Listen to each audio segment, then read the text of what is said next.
क्या हुआ ये एग्जैक्टली और आप किस जगह थे उस वक्त, कहाँ थे? मैं अभी ऑफिस से आया था, ऑफिस से आया हूँ मैं, तो नॉर्मल था सब कुछ, गली भी नॉर्मल थी जैसे होता है नॉर्मल। मैं आके घर चला गया हूँ, अंदर जाके मैंने वॉशरूम में मुँह हाथ वगैरह धोने के लिए मैं गया हूँ। तो मैं अभी मुंह धो रहा था तो मुझे शोर की आवाज़ें आनी शुरू हो गई हैं। तो मैंने गौर नहीं किया, क्योंकि अक्सर होता है बच्चे ना नीचे गली में काफ़ी शोर मचाते हैं, शोरगुल करते हैं। तो मैं समझा कि वही कुछ बच्चे शोर मचा रहे हैं, पर वो शोर ना फिर बढ़ता गया, फिर औरतों की चीखों की आवाज़ें आना शुरू हो गई हैं। तो फिर मुझे लगा कि कुछ ना गड़बड़ हो रही है, गलत हो रहा है। तो फिर मैं जल्दी से ना नीचे आया हूँ, सीढ़ियों से नीचे आके मैं बाहर गली में आया हूँ। तो इधर मैंने जब आके ऊपर देखा ना, तो इधर 2 लोग खड़े हुए थे मोहल्ले के ही हमारे। उन्होंने उस टाइम वो स्टिक वगैरह हटा दी थी।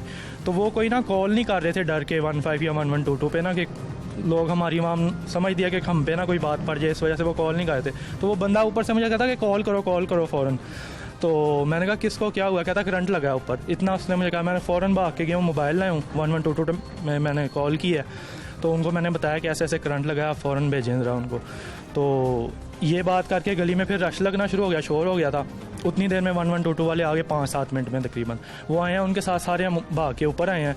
तो ये आप देख रहे हैं सामने, वो फर्श पे उन्होंने लिटाया हुआ था उनको, तीनों जो जिनको करंट लगा है, एक बच्चे को, एक बच्ची को, और उनके जो फादर थे, वालिद थे जो बचाने आए थे, वो तीनों ये सामने जो आपको सिंक नज़र आ रहा है ना ब्लू कलर का, स्काई ब्लू कलर का, इसके नीचे तीनों को लिटाया हुआ था, क्योंकि ऊपर चरपाई वगैरह पीछे उस टाइम होश भी नहीं होता। तो वॉश बेसिन जो सामने ब्लू, हाँ, स्काई ब्लू वॉश बेसिन है ना, उसके नीचे तीनों लिटाया हुआ था। माँ ने उनकी जो है वो बेटे को पकड़ा हुआ था, वो छोड़ ही नहीं रही थी।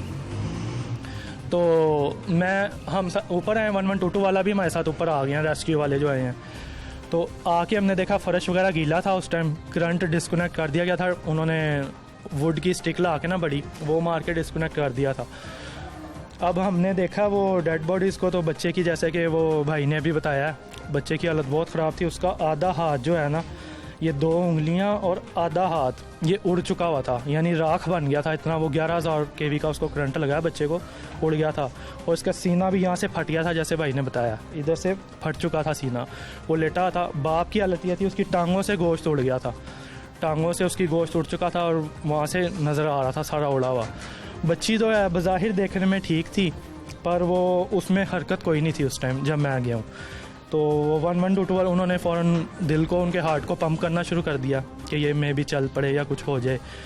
तो उतनी देर में 2 गाड़ियाँ और आ गई 1122 की। उन्होंने सब ने पंप किया, उनको चेक किया वगैरह, काफ़ी उन्होंने किया जो भी अपना कर सकते हैं, एयर वगैरह उनको डालने की कोशिश की मुँह में कि सांस चल पड़े। उनमें कोई हरकत नहीं थी।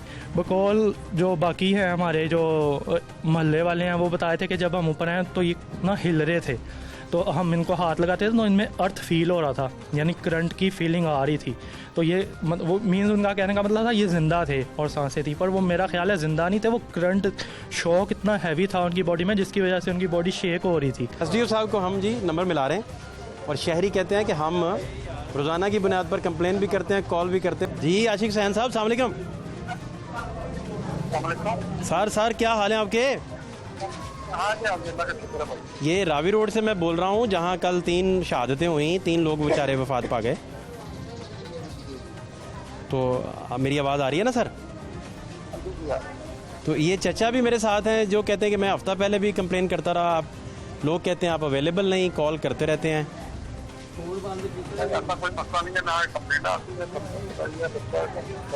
तो ये सर किसकी, कौन जिम्मेदार है इसका, इन हालात का?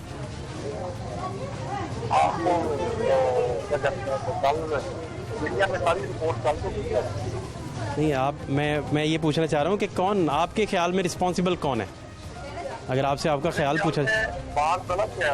सर साइलेंस कराओ। जी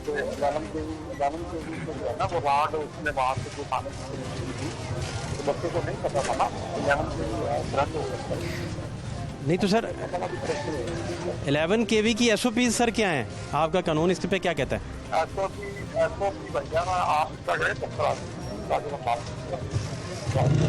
मैं वैसे सर समझना चाह रहा हूँ, ताकि आप, मेरे साथ और भी दोस्त शहरी भी हैं, आप वो चचा भी हैं जो बार बार आपको कंप्लेन करते हैं। उसी रोड पे हम खड़े हैं, दफ्तर हम सारे आपके पास आ जाते हैं सिर्फ समझने के लिए, ताकि हमें पता हो कि SOPs क्या कहती हैं। असल में बात गलत क्या है, बात यह है कि बच्चा वो ऊपर जो गया है ना उसमें जो शर्ट वगैरह डैमेज किया गया है तो उसके बेचारे की रात से करना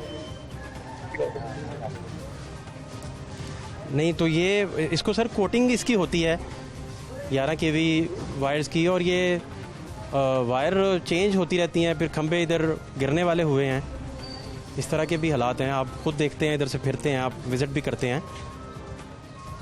और 11,000 kV की जो हैं वो तो उसके ऊपर कोटिंग भी नहीं है सर, जो कोटिंग होती है आपकी। नहीं वो असल में जब ये सिस्टम रख हुआ था ना तो जी। यहाँ पे बारिश भी ज़्यादा नहीं थी, दूसरा यहाँ पे लोगों ने ना कंचने बना